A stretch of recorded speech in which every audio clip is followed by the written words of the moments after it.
한국 이대로 망할 것인가? 다시 일어날 것인가? 하는 제목으로 여러분과 함께 은혜 나누고자 합니다.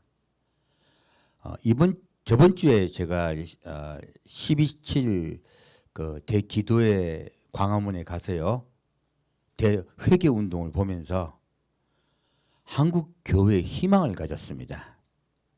하지만 아직도 많은 분들은 깨어나지 못한 분들이 많으세요. 어떤 분들은 그렇게 나가서 모이는데 방해하는 분들도 계시고, 어떤 분들은 또 그렇게 모여봤자 하나님이 너희들 함께하지 않으신다 하고 오히려 자신들만이 선명하다고 하는 분들도 계십니다. 과거에 예수님이 오셨을 때도요, 에세네파라는 파가 있었습니다. 그 파는 광야에 나가서 자기들만 예배를 드렸어요. 예수님 기뻐하지 않으세요. 그럼에도 불구하고 많은 분들이 선면성을 주장하는 분들도 있습니다. 그리고 어떤 분들은 또 잠들어 있어요. 그리고 뭘 하나님이 우리 삶에 인도하시고 함께 하시는데 뭘 그렇게 이상하게 나가서 정치 집단화하느냐 라고 이야기하는 분들도 계세요. 하지만 그곳에 모인 성도 한 명 한 명이 숫자를 보았을 때 저도 깜짝 놀랐고 여러분들도 깜짝 놀랐을 거라고 생각합니다. 그리고 멀리 지방에 있는 분들은 많이 오시지 못하시잖아요. 얼마나 많은 분들이 함께 기도한지 모릅니다. 멀리 미국이나 또 외국에 사시는 분들도 수많은 분들이 함께 기도로 동참하시는 그 현장을 보았습니다.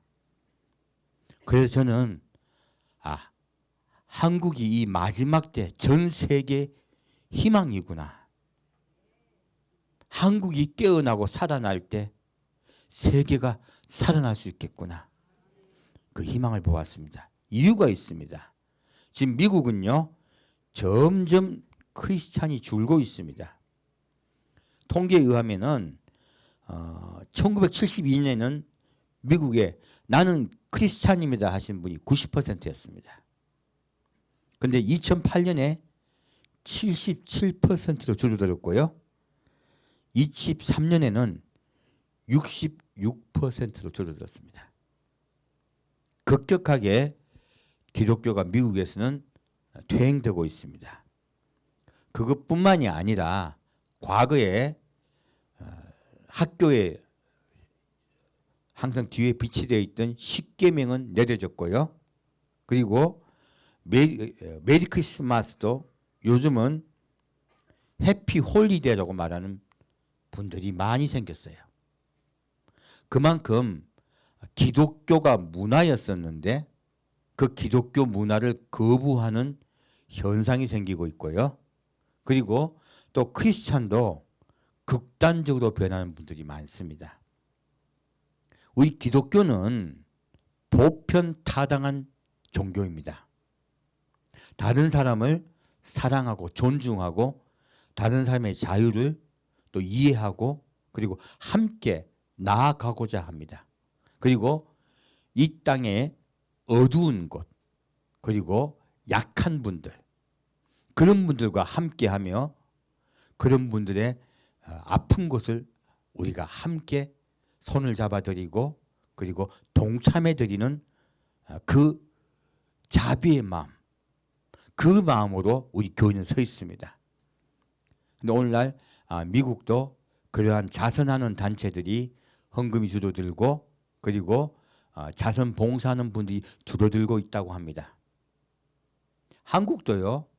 기독교에 대해서 욕들을 많이 하시지만은 자선을 하고 그리고 어두운 곳, 험한 곳에 가서 다른 분들을 돕고 있는 가장 많은 분들이 우리 크리스찬입니다. 이것은 통계로 명확하게 나와 있습니다. 다만 왜 기독교를 싫어하느냐 물으면은 자꾸 예수 믿으라 해서 싫다는 그런 분들이 있습니다. 전에 제가 보니까 너무 축복하고 하던 분위기는 많이 사라졌어요. 많이 정화되는 분위기입니다. 그래서 제가 우리 한국 교회에 대해서, 그리고 가장 중요한 것이요, 왜 한국 교회가 전 세계 마지막 희망이냐면 미국 교회가요 자꾸 말씀에서 벗어나요. 숫자가 줄어드는 것도 아프고 슬픈 일이지만 더 무서운 것은 말씀에서 벗어나는 것입니다.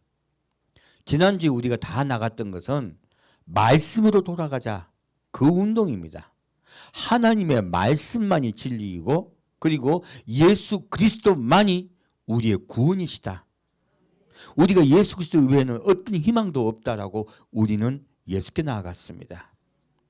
오늘날 많은 크리스찬이라고 하지만 말씀보다도 상식, 진화론, 과학, 내가 알고 있는 내 관점, 이런 것들이 중요해진 분들이 많아요. 우리는 예수님의 말씀 아래 내가 서 있어야 됩니다. 그것이 진짜 크리스찬입니다. 그래서 이번에 저는 광화문을 보면서 큰 소망을 가지게 됐습니다. 이제 한국이 살아날 수 있겠구나. 한국 살아있지 않나요? 아닙니다. 요즘 경기 좋습니까?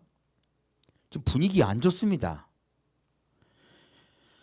한국에 지금 여러분 모두 아시겠지만은 삼성이 원래 한 9만 원 가까이 주가가 올라가려고 하다가 지금 5만 원대예요. 몇 달 사이에 급격하게 떨어졌고요. 미국에 짓고 있던 공장은 스톱이 되고, 왜? 수주가 없어가지고요.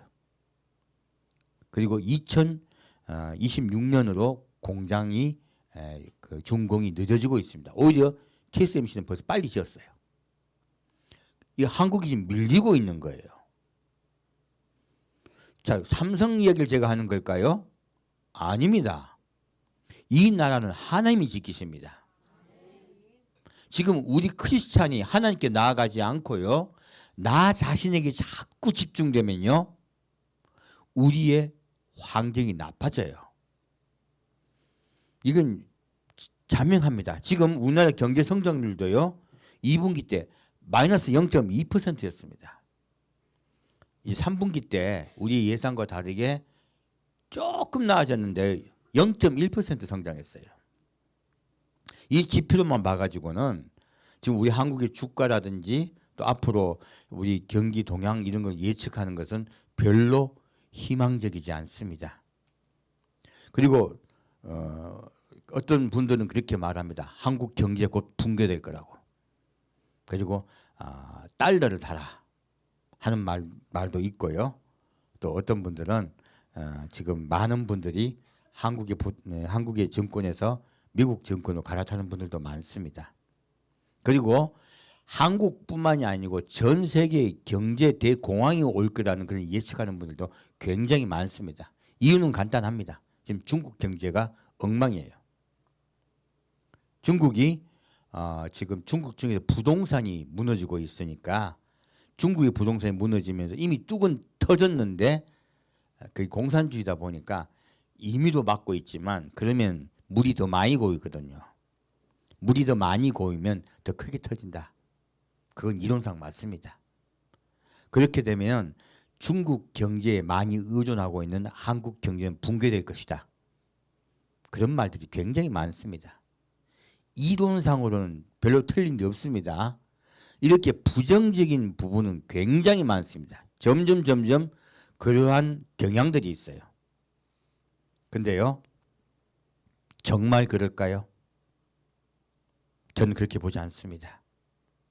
하나님이 함께 하시느냐 함께 하시지 않느냐가 중요하지, 우리 눈에 보이는 것은 우리가 보는 것뿐이에요. 지금 한국 주가나 삼성이 그렇게 떨어진 것도 하나님 우리에게 경각심을 주시는 겁니다. 지금요, 이상하게 한국 수출은 10월에 역대 최대치로 증가했습니다. 제가 아까 지금 삼성 수주 적어졌다 말씀드렸잖아요. 근데 반도체와 자동차 수출은 큰 폭으로 늘어났습니다. 아까와 또 반대 지표죠. 그리고 무역 수지는 17개월 연속 흑자입니다. 그 내수 경기가 지금 조금씩 살아나고 있다는 말들이 있습니다. 우리는 통계를 보지만요, 볼 필요 없습니다. 하나님이 함께 하시냐 하시지 않느냐가 여러분 우리 한국을 살리느냐 마느냐입니다. 결국은 한국은 누가 살립니까? 하나님이 살리시고 여러분이 살립니다. 여러분이 하나님께 돌아가면이에요. 하나님께 돌아가면 우리 한국 경제 망하지 않을 겁니다. 지금 하나님은 계속 싼을 주고 있습니다. 북한이요, 얼마 전에 지금 저희 간부들에게 방침을 내렸습니다. 무슨 방침입니까? 곧 한국과 전쟁할 거니까 대비하라. 핵이든 뭐든 모든 것들을 준비하고 있으라 라고 김정은이가 지금 지시를 했습니다. 이유가 있습니다. 지금 북한은요, 보기에는 국가이지만 국가가 어떤 유지할 수 있는 그런 것들이 거의 다 사라져버렸어요. 거의 지금 붕괴 직전입니다. 아까 중국은 경제 붕괴 직전이라고 말씀드렸잖아요. 북한은요, 국가 자체 존립이 붕괴 직전입니다. 꼭 동독이 갑자기 어느 날 망했듯이요, 그럴 수도 있습니다. 근데 지금 까딱 잘못하다가는요, 망하기 직전에 확 돌아가지고 이상한 짓을 할 수도 있어요. 누가 막아주셔야 합니까? 하나님 막아주셔야 됩니다. 물론 전쟁이 나면 바로 죽습니다. 근데 우리도요, 큰 피해를 봅니다. 그게 문제죠. 그래서요, 전쟁 없이 무사하게 평화 통일돼야 됩니다. 중국이 또 위에서 노리고 있습니다. 여러분 전에 말씀드렸지만, 그래서 더 우리는 기도해야 됩니다. 제가 이번 주에 나가고 난 후에 깨달은 것이에요. 아, 이제 우리 교회 기도하는 교회로 바뀌어야 되겠다는 거예요. 저는 이제 제가 메시지를 선포하고 예수 오시길 기다리는 교회이지만, 이제는 교회 전체가 기도하는 교회로 몰입을 해야 되겠다는 생각을 했습니다. 여러분, 이번에 우리가 잘 보셔야 됩니다. 스페인의 남동부에 대홍수가 일어났습니다. 오늘 아침에 보니까 205명이 사망했습니다. 11월 달입니다. 왜 갑자기 태풍이 불고 홍수가 일어납니까? 대만도요, 바로 며칠 전에 어제인가 어젠가 제주도에 비 엄청나게 왔었거든요. 11월 달에 기록을 깼다고 합니다. 이유는요, 대만에 태풍이 왔어요. 그리고 500여 명이 사상자가 났습니다. 11월 달에 이런 일이 없습니다. 다 지구온난화 뭐라고 이야기하지만요, 그런 거 아닙니다.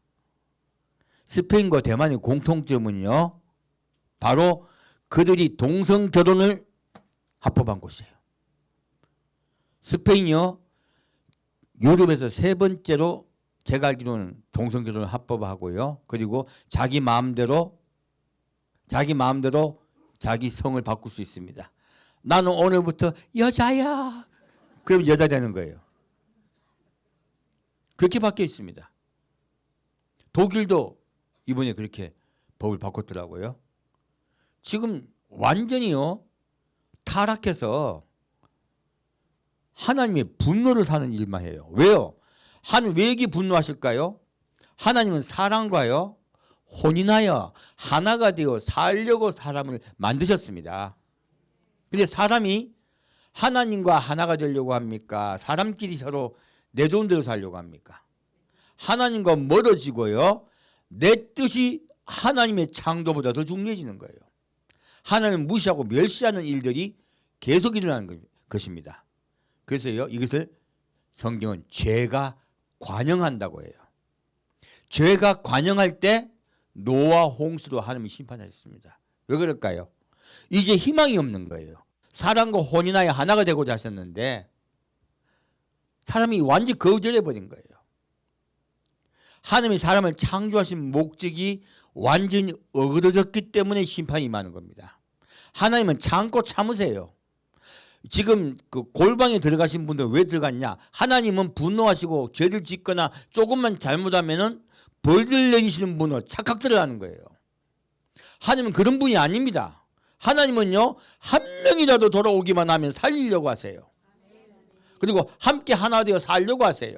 아버지니까. 왜 자꾸 아버지라고 하는데 아버지가 아니고 검사를 만듭니까? 왜 자꾸 판사를 만듭니까? 하나님은 아버지세요. 그분이 우리와 함께 살려고 하세요. 그래서 쟤들은 뭘 잘못했고 뭐를 잘못했고 뭐를 잘못했기 때문에 쟤들과 함께 하지 못해. 그렇게 이야기하는 거는요, 하나님은 모르고 이야기하시는 거예요. 오해하신 거예요. 그래서 여러분들에게 말씀드립니다. 극단적으로 남들 비판하는 그런 설교 듣지 마십시오. 여러분도 입을 열면은 남 비판하게 되어 있습니다. 남을 판단하게 되어 있으시고요, 정죄하게 되어 있으세요. 그래서 설교 들으실 때요, 사랑하려 하고 이해하려 하고 용서하려 하는 설교를 들으십시오. 그러면 여러분이 사랑하는 분으로 바뀌시고요, 이해하는 분으로 바뀌시고 용서하는 분으로 바뀌세요.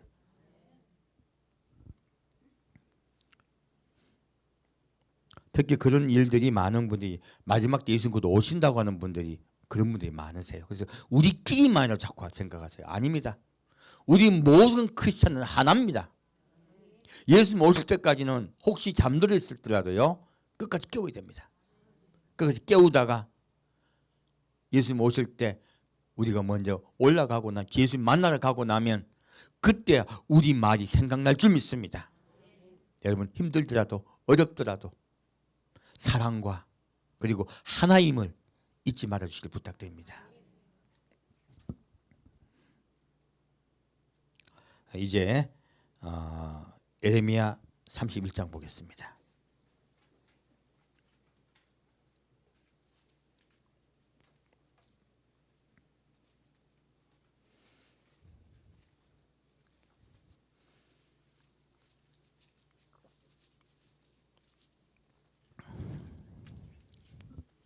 하나님은요, 하나님께 돌아오는 자와 함께 하십니다. 내가 뭐를 조금 잘못하면 하나님이 그 벌하신다고요? 아니요. 돌아오기만 기다리세요. 여러분 자식이 좀 잘못하면 버립니까? 아니잖아요. 우리 사람도 그런데 하나님이 그럴 리가 있습니까? 그래서요, 뭐 조금만 잘못하면 하나님이 널 버릴 거야. 아닙니다. 절대 그렇게 믿지 마십시오. 그분이 우리가 아버지심을 깨닫게 되면요, 그분을 주목하게 됩니다. 자꾸 남을 바라보고요, 죄를 바라보는 것은요, 판단하게 하려는 마귀의 속임수예요. 우리 예수님을 바라봅시다. 에레미야 31장 15절에서 17절 같이 읽겠습니다. 에레미야 31장 15절 17절 같이 읽겠습니다. 나 여호와가 이같이 말하노라.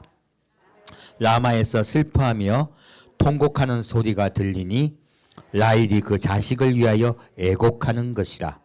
그가 자식이 없으므로 위로받기를 거절하는도다. 나 여호와가 이같이 말하노라. 내 소리를 금하여 울지 말며 내 눈을 금하여 눈물을 흘리지 말라. 내 일에 갚음을 받을 것인즉 그들이 그 대적의 땅에서 돌아오리라. 여호와의 말이니라. 나 여호와가 말하노라. 너의 최후에 소망이 있을 것이라. 너의 자녀가 자기들의 경내로 돌아오리라. 에브라임이 스스로 탄식함을 내가 정령이 들었노니 이르기를 주께서 나를 징벌하심에 멍에 익숙지 못한 송아지 같은 내가 징벌을 받았나이다. 주는 나의 하나님 여호와시니 나를 이끌어 돌이키소서. 그리하면 내가 돌아오겠나이다. 아멘. 17절까지인데 제가 더 읽었네요. 그래도 괜찮습니다. 제가 처음에 성경 읽을 때요, 이 장면은 제일 충격받은 장면이에요. 마태복음 우리 2장에 나오죠? 뭡니까? 예수님 태어나셨는데 아니 꿈에 헤롯이 죽일 거라고 애굽으로 내려가 다시죠. 예수님 도망가세요. 부모님이 도망가시는데 그 근처에 있던 애기들 어떻게 돼요? 다 죽어요. 왜 이렇게 하냐는 거죠. 저도 처음에 성경 볼 때 쇼크를 받은 거예요. 이거 왜 뭐 이런 일이 있지? 하나님이 이거 왜 안 막아주셨지? 이거 궁금 안 한 분이 있었습니까? 저 처음 성경 보고 쇼크 받았어요. 그래서 성경 보기 엄청 싫었었어요. 그 기억이 납니다. 그러면 왜 지금 이 라마에 관한 이야기가 나올까요? 그래서 지금 마태복음 보면은 라마의 그 슬픈 자들의 이야기가 나옵니다. 그리고 그들이 위로함을 거절하였다는 말씀을 이야기하고 있어요. 자, 이 사건은 왜 있었을까요? 하나님이 왜 이 사건을 허락하셨을까요? 어린아이들이잖아요. 놀랍게도요. 이 사건은 바로 뒷장에 답이 나옵니다. 뭐라고 말하고 있습니까? 나 여호와가 이같이 말하노라. 내 소리를 금하여 울지 말며 내 눈을 금하여 눈물을 흘리지 말라. 울지 말라고 말씀하시네. 왜 그럴까요? 내 일에 갚음을 받을 것인즉 그들이 그 대적의 땅에서 돌아오리라. 여호와의 말이니라. 무엇입니까? 이런 대학살이 있고 난 후에요, 너희들이 대적의 땅에서 어디로 돌아온다는 것입니까? 이스라엘 땅으로 돌아올 것이다 말씀하신 거예요. 놀랍게도 마지막 때 이야기예요. 이 어린아이의 대학살 사건과 똑같은 동일한 사건이 우리 시대에 있었습니다. 무엇입니까? 히틀러가 유대인 600만을 학살했어요. 놀랍게도 이런 동일한 사건을 통하여요, 이 일이 있고 난 다음에 모든 유대인이 가슴을 치고 울 때 하나님 말씀하세요. 울지 말라. 돌아가라. 그들은 이 대학살 사건이 있고 난 후에 이스라엘로 돌아오기 시작했습니다. 성경 말씀이 그대로 이루어진 것이에요. 그렇다면 이 라마의 대학살 사건은 놀랍게도요, 이스라엘이 그렇게 하지 않으면 돌아가지 않을 거라고 주님이 미리 알고 계신 거예요. 우리 사람은 돌이키기가 너무 어렵습니다. 내 생각이 너무 옳아요.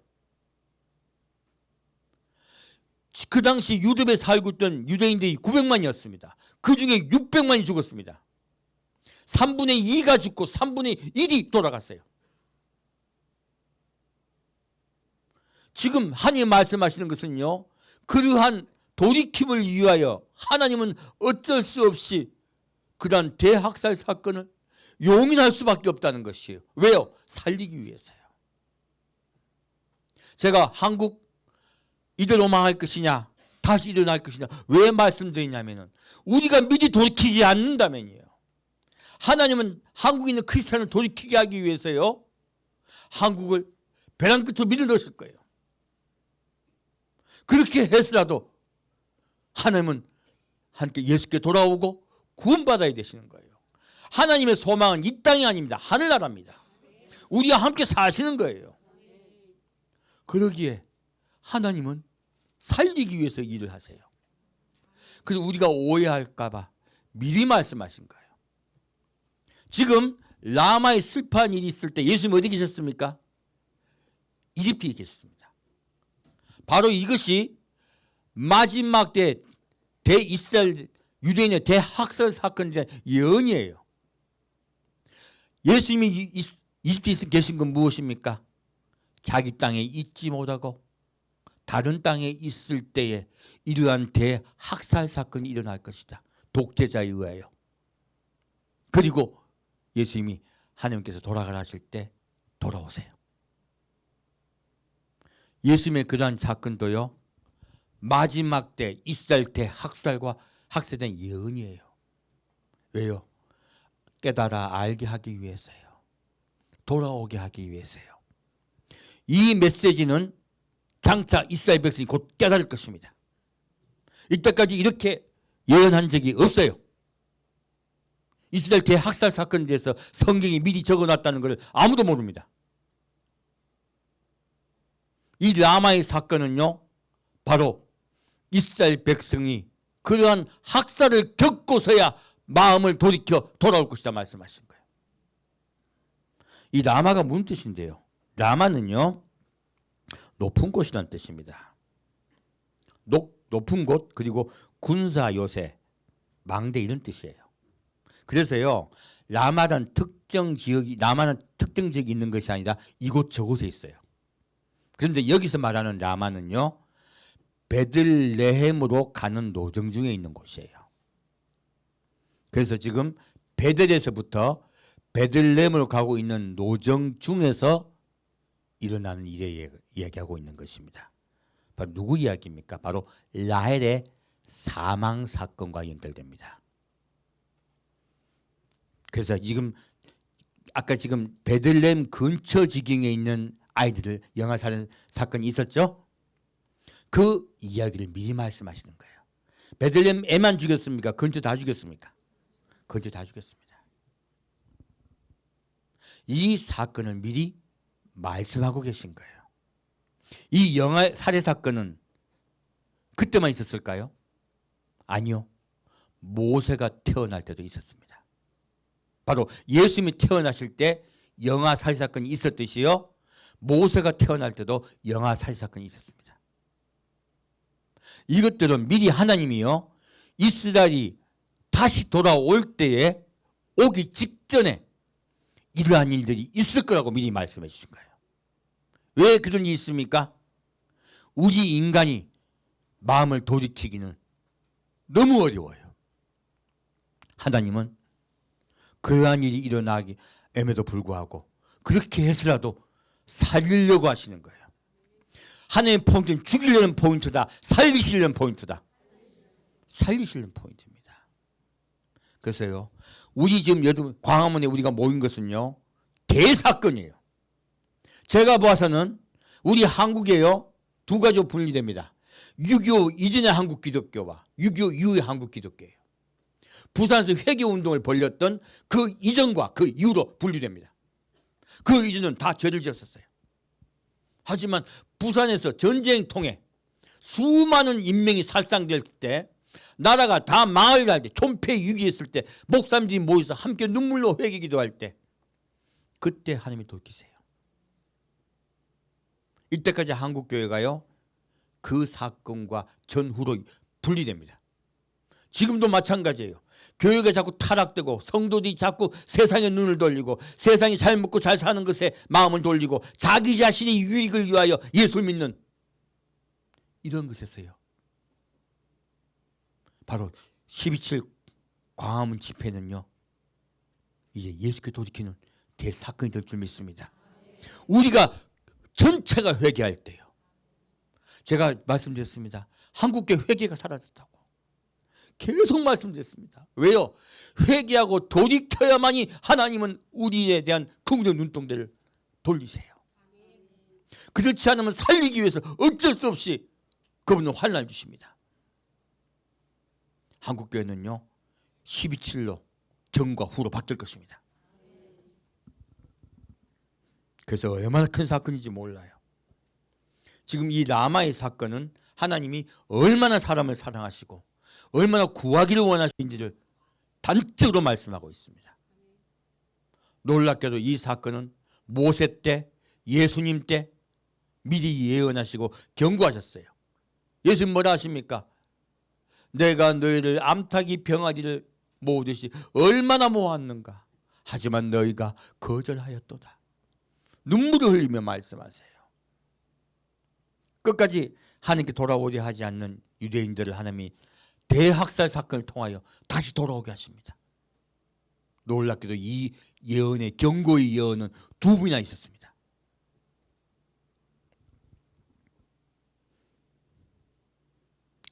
자, 그리고 27절 3절 보겠습니다.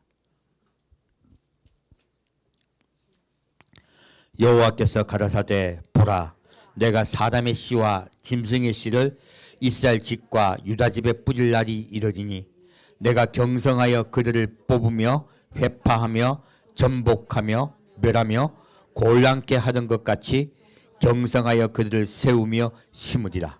여호와의 말이니라.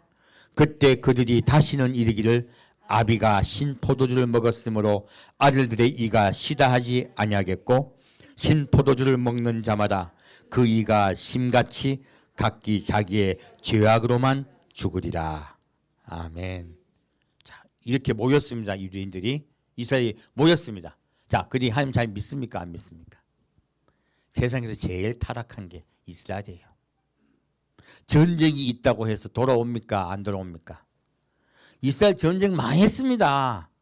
여호와께 돌아왔습니까? 여전히 세상적입니까? 여전히 세상적입니다. 근데요, 이렇게 돌아온 이스라엘에게 함께 말씀하세요. 지금 우리 시대 이야기죠. 그래서요, 성경은 확실하게요, 과거에 3,000년, 4,000년 썼더라고요. 지금 우리 현실에 정확히 적용됩니다. 우리 현장에 함께 있는 것 같아요. 그래서 우리는 신뢰할 수밖에 없습니다. 뭐라고 말씀하십니까? 보라, 내가 사람의 씨와 짐승의 씨를 이스라엘 집과 유다 집에 뿌릴 날이 이르리니 내가 경성하여 그들을 뽑으며 회파하며 전복하며 멸하며 곤란케 하던 것 같이 경성하여 그들을 세우며 심으리라. 여호와의 말이니라. 무엇입니까? 자, 우리 한국교회, 이게 지금 유대인만 이야기합니까? 우리 교회도 이야기하고 있습니까? 함께 이야기하고 있습니다. 그래서 이스라엘 집과 유다 집이라 말씀하셨어요. 이스라엘 집은 우리 교회를 이야기하고 있습니다. 유다 집은 이스라엘 말씀하고 있습니다. 자, 교회 알곡만 있다. 가라지 엄청나게 많다. 교회 내에 짐승의 씨들이 있어요. 짐승의 씨들은 어떤 일을 합니까? 예수 아니라도 구원받을 수 있어. 인권이 중요하잖아. 말씀은 참조하는 것이지. 과학과 상식이 중요해. 하나님의 말씀보다도요, 사람의 생각을 더 중요하게 여기는 자들이 있어요. 이들은 사람의 씨가 아닙니다. 짐승의 씨입니다. 기독교란 팻말만 들고 있어요. 우리 교회도 마찬가지, 이스라엘도 마찬가지예요. 사람의 씨와 짐승의 씨가 함께 있습니다. 그래서 예수님 말씀하세요. 가라지를 뽑으라 말씀하셨습니까? 뽑지 말라 하셨습니까? 뽑지 말라. 언제 되면 추수 때가 되면 내가 다 분리하리라. 지금 추수 때 이야기죠. 무엇입니까? 회파하며 전복하며 멸하며 곤란케 하던 것 같이 무엇입니까? 뽑고 회파하고 전복하고 멸하고 곤란케 한 것이 무엇입니까? 전 세계 대환란을 통하여 그들을 멸하겠다는 거예요. 왜 그들을 뽑고 멸할까요? 깨끗한 자들을 살리기 위해서 그래요. 깨끗한 자 살리기 위해서 그렇습니다. 그래서요, 곤란케 하던 것 같이 경성하여 그들을 세우며 심으리라. 지금 하나님은요, 환난을 통하여 무엇을 하려 하십니까? 사람의 씨와 짐승의 씨를 분류하려고 했어요. 이게 대추수예요. 대추수는 무엇으로 하신다? 환난으로 하세요. 환난을 통하여 대추수하세요. 그래서 제가 12.7 사건이 얼마나 중요한가 말씀드린 것입니다. 왜냐하면 이 12.7 대회개 운동을 통하여 알곡들이 모일 것입니다. 그리고 알곡과 가라지가 확 분리돼요. 그렇게 분리시키세요. 분리시키시고 알곡은 모아 곡간에 넣으세요. 이것을 성경은 휴거라고 말씀하고 있습니다.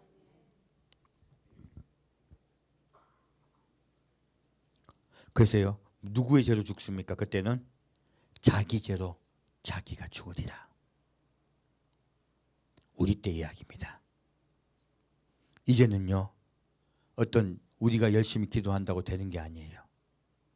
내 죄로 내가 죽으리라. 우린 지금 마지막 하나님의 심판대에 있습니다. 이스라엘을 하나님이 그냥 돌아오게 하셨다. 환난을 통해 돌아오게 하셨다. 우리 전 세계가요, 환난에 들어갈 것입니다. 왜요? 그래야 돌아올 자들이 돌아옵니다.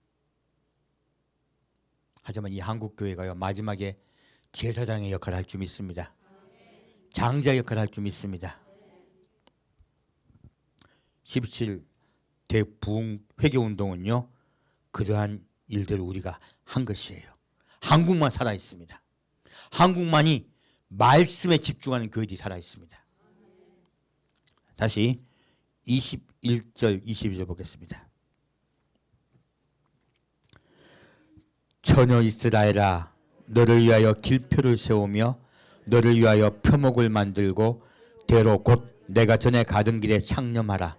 돌아오라. 내 성읍들로 돌아오라. 패역한 딸아, 내가 어느 때까지 방황하겠느냐. 여호와가 새 일을 세상에 창조하였나니 곧 여자가 남자를 안으리라. 아멘. 지금요, 전 세계 교회에게 말씀하시는 거예요. 너희가 언제까지 방황하겠느냐. 내가 너희를 위하여 길표를 세우고 표목을 만들고, 그리고 전에 너희가 가던 길, 곧 하나님은 예수님을 따라가던 길을 창념하라. 돌아오라 하시는 거예요. 이제는 하나님은 전 세계 교회에게요, 회개하라고 명령하고 계십니다. 그리고 하나님께 여호와께 돌아온 자들, 그들이 모여서요, 사랑하는 예수 만날 줄 믿습니다. 우리 때예요. 무엇입니까? 누가 남자를 낳습니까? 여자가 남자를 낳습니다. 무엇입니까? 예수께 돌아왔으므로 그들이 예수님이 사랑하는 그 신부를 불러 모으실 때요, 우리가 사랑하는 예수님을 끌어안고 믿습니다. 너무너무 감사해서, 사랑해서요. 바로 우리 때 그리 있을 것이다. 너희는 돌아오라고 말씀하고 계십니다. 이제 31절 34절 같이 보겠습니다. 나 여호와가 말하노라. 보라, 날이 이르리니 내가 이스라엘 집과 유다 집에 새 언약을 세우리라. 나 여호와가 말하노라. 이 언약은 내가 그들의 열조의 손을 잡고 애굽 땅에서 인도하여 내던 날에 세운 것과 같지 아니할 것은 내가 그들의 남편이 되었어도 그들이 내 언약을 파였음이니라. 나 여호와가 말하노라. 그러나 그날 후에 내가 이스라엘 집에 세울 언약은 이러하니 곧 내가 나의 법을 그들의 속에 두며 그 마음에 기록하여 나는 그들의 하나님이 되고 그들은 내 백성이 될 것이다. 그들이 다시는 각기 이웃과 형제를 가리켜 이르기를 너는 여호와를 알라 하지 아니하리니 이는 작은 자로부터 큰 자까지 다 나를 알미니라. 내가 그들의 죄악을 사하고 다시는 그 죄를 기억지 아니하리라. 여호와의 말이니라. 아멘. 자, 주님은요, 보라, 날이 이르리니 하고 있어요. 제가 항상 메시지를 전하면서 말씀드렸습니다. 이것은 예수님의 십자가에 못 박혀 돌아가실 때 우리와 새 언약을 맺으신 사건이라고요. 하지만 여기에 말씀은 더 정확히 말하면 새 언약을 맺은 이야기가 아닙니다. 더 정확한 메시지는요, 무엇입니까? 내가 이스라엘 집과 유다 집에 새 언약을 맺습니까? 세웁니까? 세웁니다. 하나님과 우리가요, 예수님과 우리가 새 언약을 맺고 있습니다. 지금은 새 언약을 맺고 있는 시대예요. 우리 시대는. 근데 세우는 시대는요, 예수님 이 땅에 오실 때예요. 그때 새 언약이 세워집니다. 이루어집니다.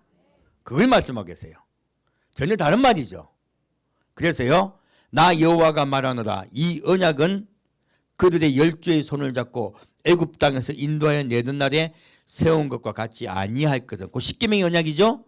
내가 그들의 남편이 되었어도 그들이 내 언약을 파였음이니라. 하나님이 이스라엘 백성과 무엇이 되셨다고요? 남편이 되셨다. 아까 여자가 남자가 아니라 말씀하셨죠? 그것은 결혼 이야기예요.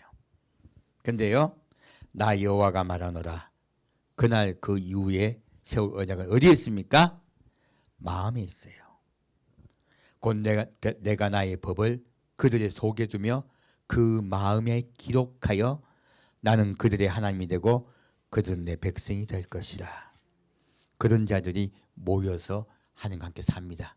이것이 바로 천년왕국이에요. 그래서 뭐라고 말씀하십니까? 이제는 예수를 아는 지식이 세상에 누가 가르쳐야 된다, 다 안다. 그래서 천년국에 모든 사람이 여호와를 아는 지식이 가득 찰 것입니다. 그래서 그때가 바로 가장 성령께서 일하신 때예요. 그래서 아이들은 예언할 것이며 노인들은 청년들은 환상을 보고 노인들은 꿈을 꾸리라. 바로 성령께서 친히 한 사람 한 사람을 만나주시는 때가 천년왕국 때입니다. 성경은 놀랍게도 항상 어디로 향하고 있습니까? 마지막 때 천년왕국을 향하고 있습니다. 왜요? 하나님은 한 명만 살려고 그런다. 모든 인류를 살리고 싶어 하신다. 모든 인류를 살리고 싶어 하십니다. 우리 그분을 주목합시다. 그분의 사랑에 주목합시다. 자, 그래서 우리가 창세기 35장 볼까요?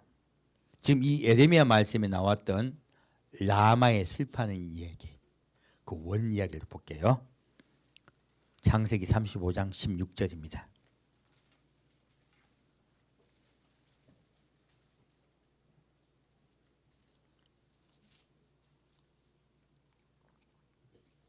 창세기 35장 16절에서 21절까지 같이 읽겠습니다. 그들이 베들에서 발행하여 에브라스에 이르기까지 얼막길을 격한 곳에서 라헬이 임산하여 심히 신고하더니 그가 난산할 즈음에 산파가 그에게 이르되 두려워 말라. 지금 그대가 또 등남하느니라 하매 그가 죽기에 임하여 그 혼이 떠나려 할 때 아들의 이름은 베논이라 불렀으나 그 아비가 그를 베냐민이라 불렀더라. 라헬이 죽음에 에브랏 곧 베들레헴 길에 장사되었고 야곱이 라헬의 묘비를 세웠더니 지금까지 라헬의 묘비라 일컫더라. 이스라엘이 다시 발행하여 에델 망대를 지나 장막을 쳤더라. 아멘. 지금 이스라엘 백성이요 베델에 모였어요. 그들이 회개하였습니다. 지금 제가 이스라엘 지금 회개에 접어들고 그 베델에 모일 것이라 말씀드렸습니다. 지금 그 사건 이후의 사건들이죠. 근데요 여기에 지금 그 사건 이후의 사건이 내려가고 있어요. 계속 내려가고 있습니다. 그들 어디까지 내려갑니까? 밑에 쭉 보더니 자 어디까지 내려갑니까? 에델 망대를 지난 데까지 내려갑니다. 지금 이들은 피난 가고 있습니다. 피난을 가고 있을 때 에브랏에 이르렀을 때요. 곧 에브랏은 지금의 베들레헴입니다. 베들레헴에 이르러서요 라헬이 아이를 낳아요. 근데 놀랍게도요 라헬이 죽습니다. 라헬이 죽고요 그 아이의 이름을 베논이라 불러요. 이것은 내 슬픔의 아들이란 뜻이에요. 그리고 야곱은 그 이름을 베냐민으로 바꿔요. 무슨 이야기일까요? 내 슬픔의 아들은요 이스라엘이 장차 전쟁을 통하여 수도 없이 죽을 것이라는 이야기예요. 과거의 라헬 곧 이스라엘의 어머니는 죽습니다. 이스라엘 망합니다. 거의 망해버리고 다 죽어요. 아까 지금 라헬의 아이들 죽는 사건을 영아 살인 사건을 말씀드렸죠. 그와 똑같이 이스라엘이 학살을 당하는 것 똑같이요. 이스라엘은 거의 다 죽습니다. 성경은 놀랍게도요. 이스라엘 백성의 3분의 2가 죽을 거라만 나와 있습니다. 이미 똑같은 사건을 미리 예언하고 있는 것이에요. 그 사건을 통하여 이스라엘은 멸망당하고요. 그 남은 자가 있어요. 멸망당하나. 남은 자가 바로 베논이 곧 슬픔의 아들이 베냐민으로 바뀌어요. 그 사건이 마지막 때 있을 거라고 말씀하신 거예요.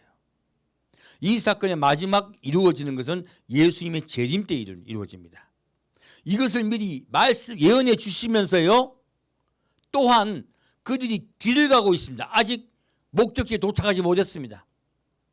하나님께 돌아오고 있을 때에 미리 또 아까 말씀드렸던 무엇입니까? 1차 예언은요, 이스라엘 죽는 사건, 곧 대학살 사건, 히틀러에 의한 대학살 사건이 있고, 그리고 그 학살 사건을 통하여 오히려 이스라엘이 강성해지고 세워질 거라고 말씀하고 있습니다. 그래서 이 예언은 두 가지를 함께 말하고 있습니다. 지금도 이스라엘 백성은요, 라헬의 무덤에 가서 웁니다. 이스라엘의 어머니여 하고.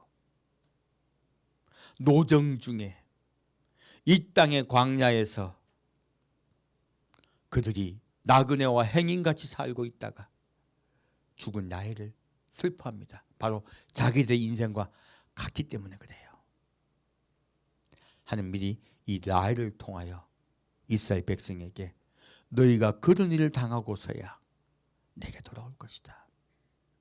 너희가 심각한 고난을 통해서만이 내게 돌아올 것이다. 이 백성은 목이 곧은 백성이라. 그들이 나와의 언약을 버렸도다. 슬퍼하세요. 하나님이 금방 이스라엘 버렸습니까? 수백 년 동안 기다렸습니까? 수백 년 동안 회개시키고 기다리셨습니다. 이것이 하나님의 분노입니까? 사랑입니까? 사랑입니다. 그렇게 했으라도 내가 그들을 살릴 것이다 말씀하고 있습니다. 그리고 에델 망대를 지나 장막을 쳤다고 나와 있습니다. 이 에델 망대는 에돔의 경계 지역입니다. 무엇입니까? 가장 끝 남쪽까지 내려간 거예요. 세계인과 가장 먼 곳 에돔 땅 적정까지 왔어요. 무엇입니까? 그들이 마지막 끝까지 피나는 것이에요. 얼마나 죽음의 공포가 컸는지 모릅니다. 바로 예수님이 지켜줄 때까지 그래 온 것이에요. 우리 인생의 여정이 이 이스라엘과 같아서야 되겠습니까? 그들과 같이 완전히 멸망 직전까지 가서야 되겠습니까? 여러분들이 하나님께 먼저 돌아옴으로써 한국은 그냥 놔뒀으면 망했을 것입니다. 제가 성경을 가지고 말씀드립니다. 하나님은요, 한국 경제를 폭망시킨 한이 있더라도 북한의 김정일을 통해 가지고 한국에 전쟁을 일으켜서 한국에 수많은 사상자가 나고 경제가 몰락시키는 한이 있더라도요, 기독교는 깨울 것입니다. 얼마나 중요한 사건인지 몰라요. 이 사건을 통하여 세계 수많은 교회가 다시 깨어날 줄 믿습니다. 우리 이제 기도하고 나갑시다.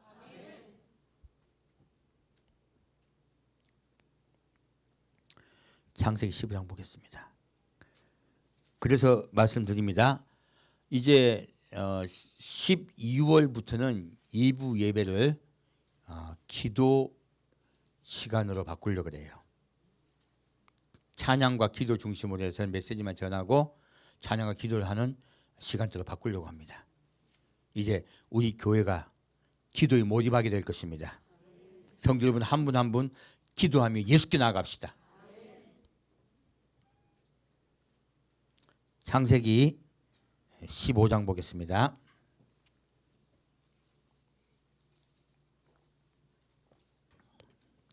창세기 15장 12절부터 18절까지 같이 읽겠습니다. 해질 때 아브라함이 깊이 잠든 중에 캄캄함이 임함으로 심히 두려워하더니 여호와께서 아브라함에게 이르시되 너는 정령이 알라. 내 자손이 이방에서 객이 되어 그들을 섬기겠고 그들은 400년 동안 내 자손을 괴롭게 하리니 그 섬기는 나라를 내가 징치할 때 그 후에 내 자손이 큰 재물을 이끌고 나오리라. 너는 장수하다가 평안히 조상에게로 돌아가 장사될 것이요 내 자손은 4대 만에 이 땅으로 돌아오리니 이는 아모리 족속의 저악이 아직 관영치 아니함이니라 하시더니 해가 져서 어두울 때 연기 나는 풀무가 보이며 타는 횃불이 쪼갠 고기 사이로 지나더라. 그날에 여호와께서 아브라함을 더불어 언약을 세워 가라사대 내가 이 땅을 애국 강에서부터 그 큰 강 유브라데까지 내 자손에게 주노니. 아멘. 자, 하나님이 아브라함과 언약을 맺고 계세요. 언약을 맺고 계신데 아브라함을 축복해 주세요. 근데요, 뭐 축복해 줄 때 아브라함은 좋았겠죠. 근데요, 해질 때예요. 무엇입니까? 마지막 때예요. 아브라함이 깊이 잠들고 캄캄해요. 무엇입니까? 환란이 들어가는 거예요. 근데요, 여호와께서 말씀하세요. 내 자손이 이방에서 무엇이 돼요? 객이 되어 그들을 섬기겠고 그들은 400년 동안 내 자손을 괴롭게 하리라. 그리고 그 섬기는 나라를 내가 징치할지며 그 후에 내 자손이 큰 재물을 이끌고 나오리라. 지금 이스라엘이 어디로 간다는 것입니까? 이집트로 내려가서 종이 되었다가 다시 올라올 것을 예언하고 계세요. 말씀하고 계세요. 왜 그렇게 하셨을까요? 사람의 마음에서요, 자기질을 빼려고 해요. 사람의 생각, 사람의 뜻. 사람은 자꾸요, 내가 원하는 대로 하나님을 믿으려고 합니다. 하나님은요, 그런 사람을 여호와께로 마음을 돌이키기를 원하세요. 그러므로 지금 이스라엘에 있는 출애굽의 사건은 이것이 저주가 아닙니다. 축복입니다. 그것을 미리 말씀하고 있습니다.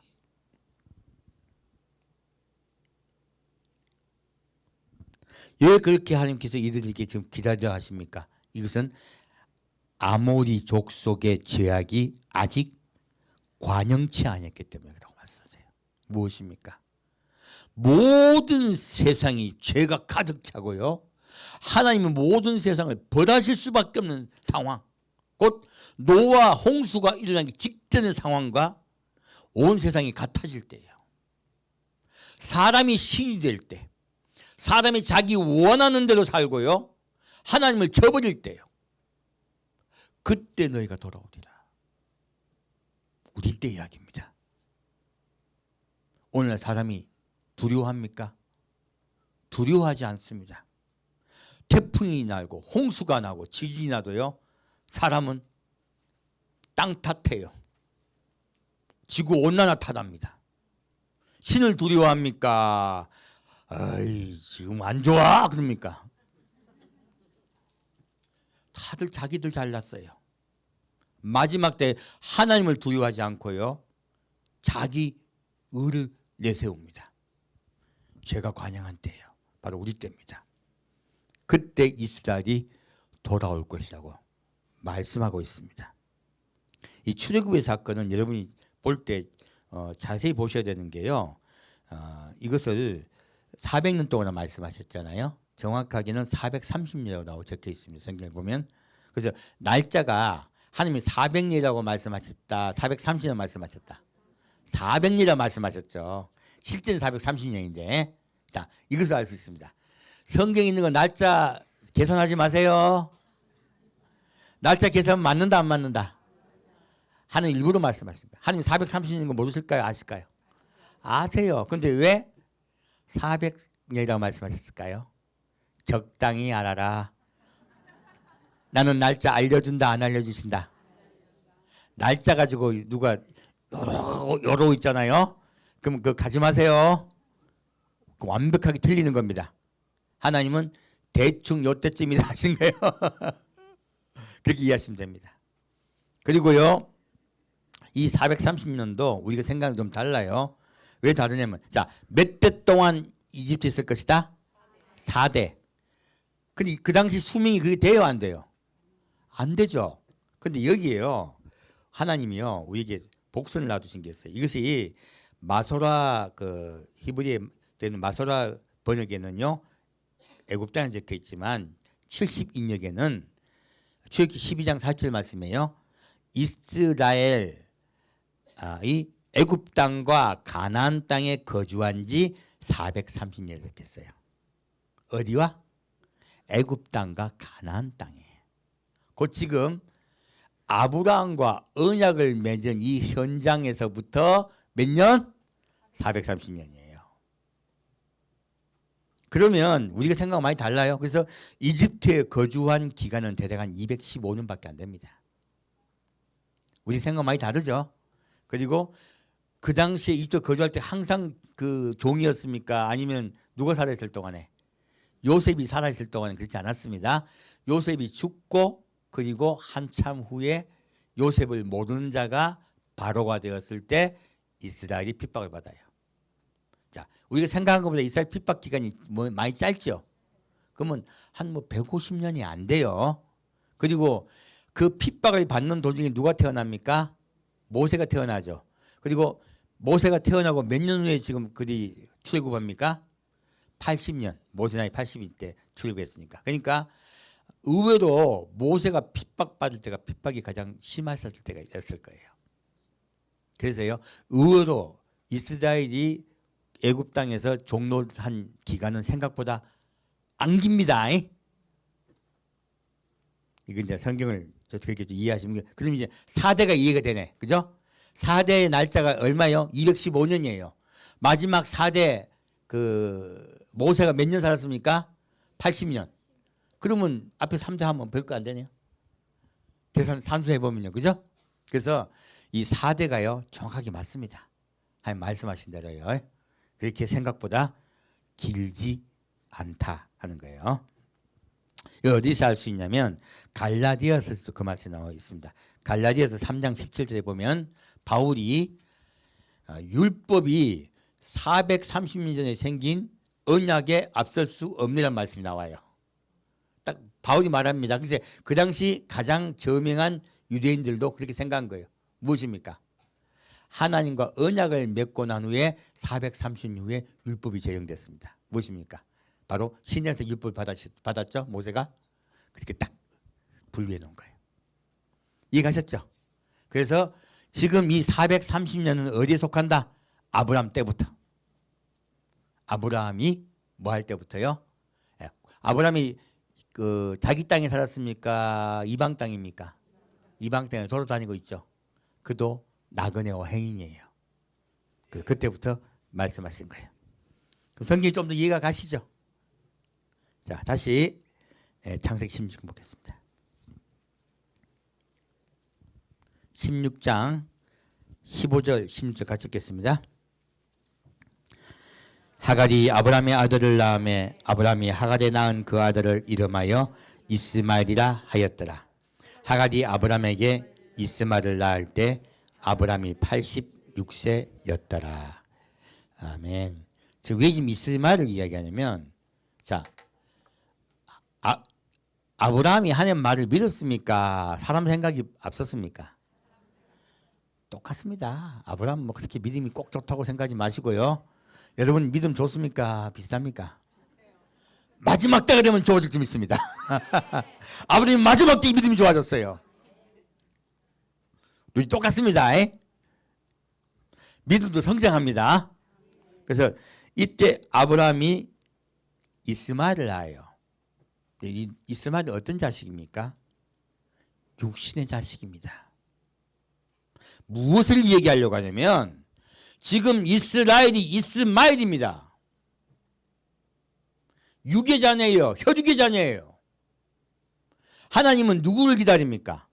약속의 자녀를 기다립니다. 바로 이삭이에요. 기쁨, 웃음. 하나님을 기쁘게 하고 웃음이 나게 한 자예요.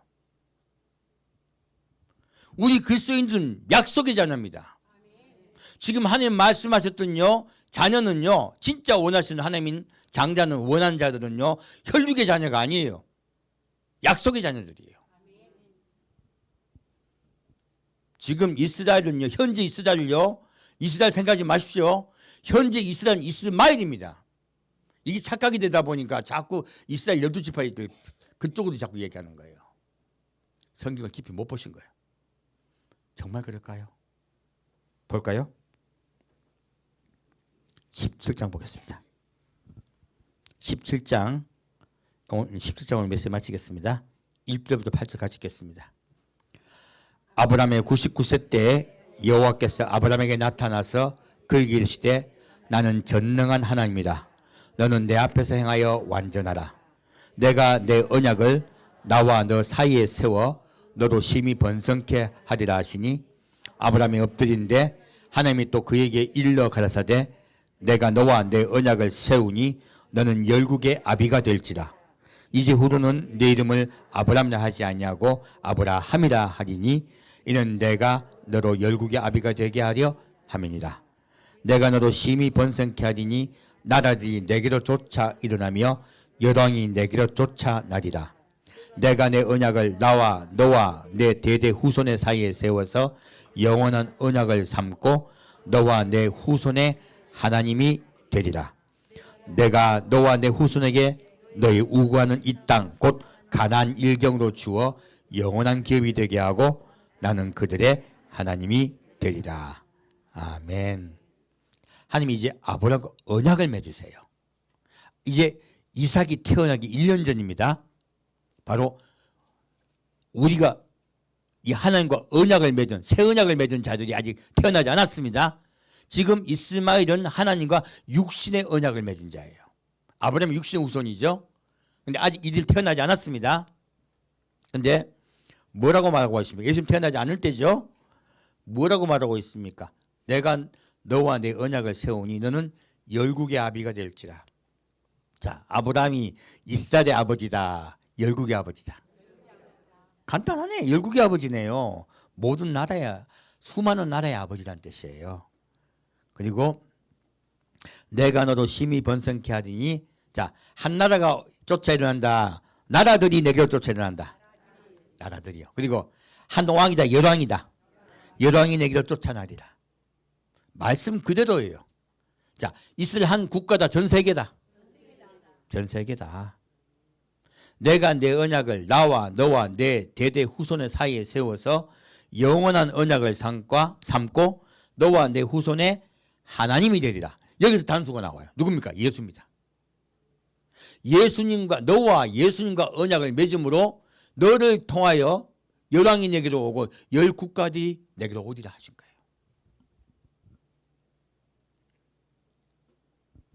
내가 너와 내 후손에게 너희 우구하는 땅, 이 땅 곧 가나안 일경으로 주어 영원한 기업이 되게 하고 나는 그들의 하나님이 되리라. 무엇입니까? 내 후손 곧 이스라엘 백성이죠. 새로운 이스라엘 백성이에요. 새 이스라엘이에요. 그리고 그들의 중심은 예수입니다. 이것도 단수예요. 예수가 왕이 돼서 칭이 돼서 새 왕국, 바로 천년왕국, 하나님의 왕국이에요. 그 왕국이 가나안 땅에 새로 생길 것이다.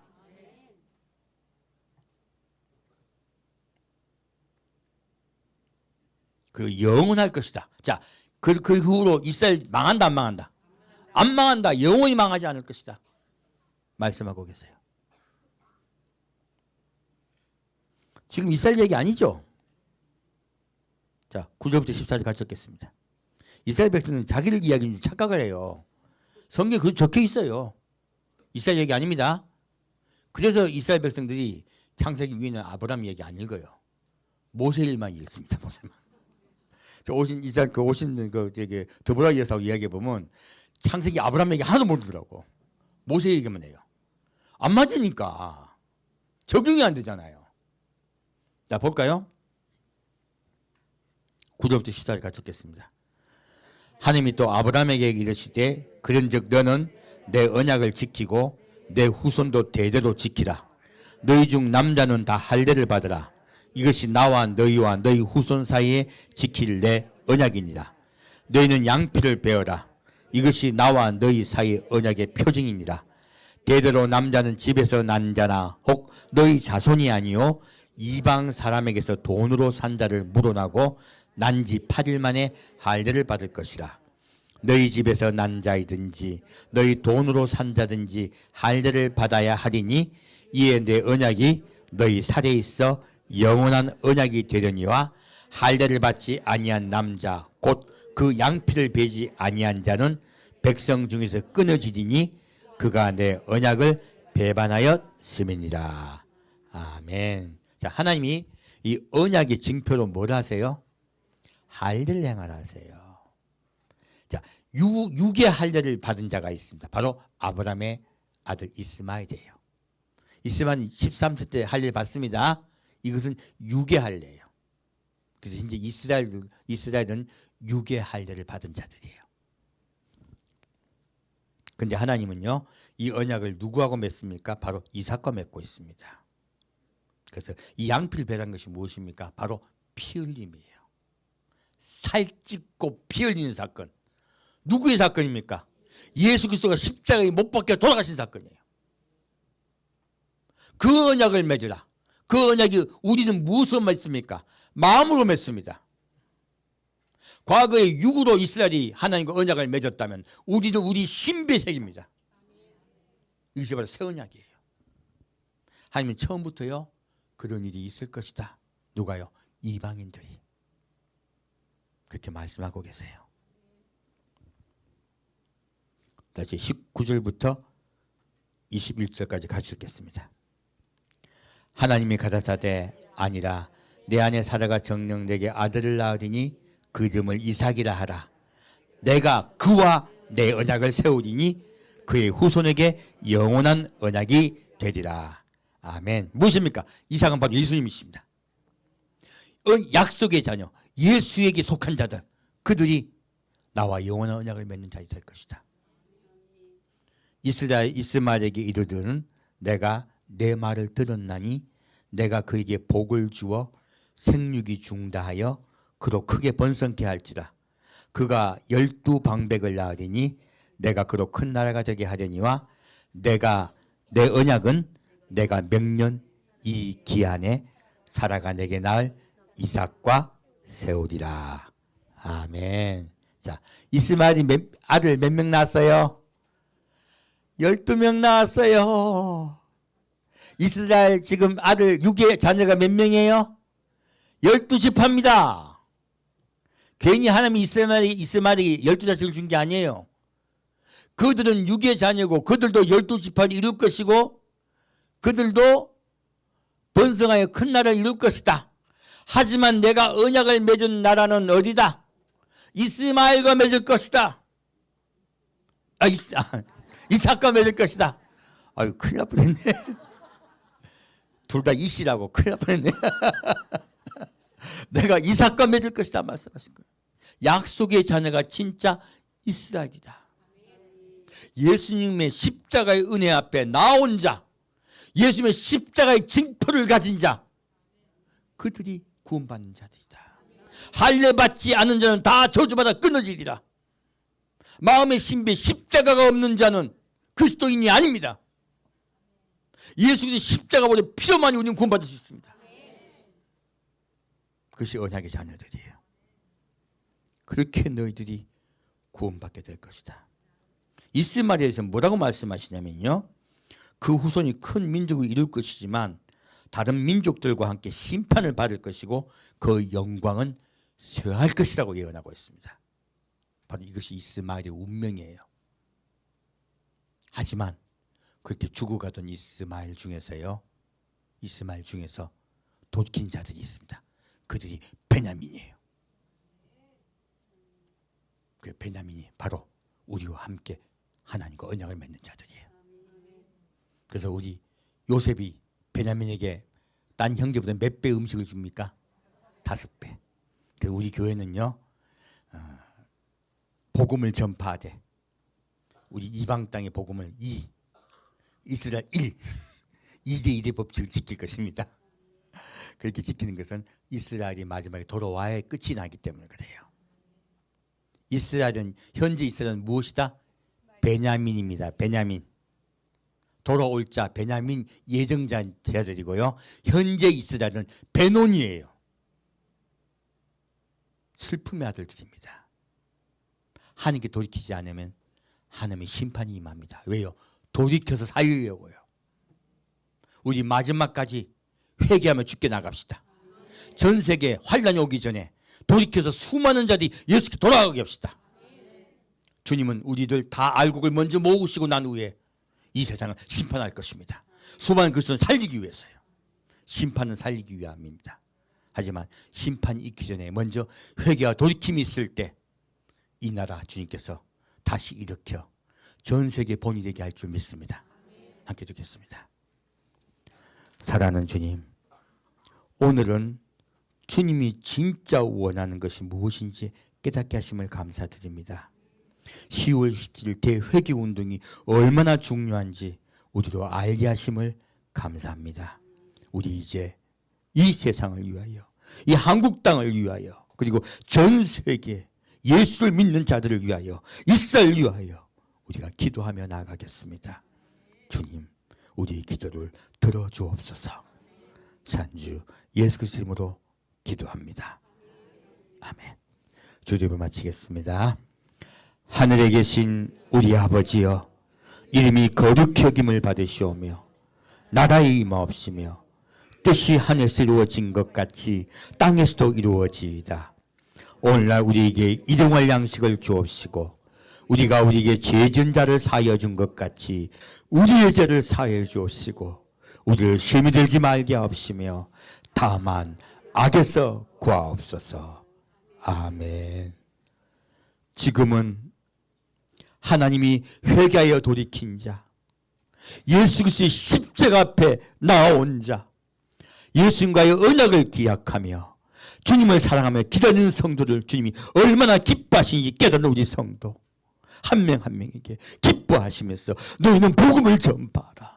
땅끝까지 복음을 전파해 한 명 회개에 돌아오게 하라고, 그리고 특별히 이스라엘 돌아오게 하라고 이렇게 말씀하신 그 명령에 마음을 신비를 열고 하나님 말씀에 함께하며 기도하기를 작정 우리 성도 한 명 한 명에게 주님께서 함께하시고 역사하시며 인도하실 줄 믿사옵고 감사드리오며 성부와 성자와 성령의 이름으로 축원드리옵나이다.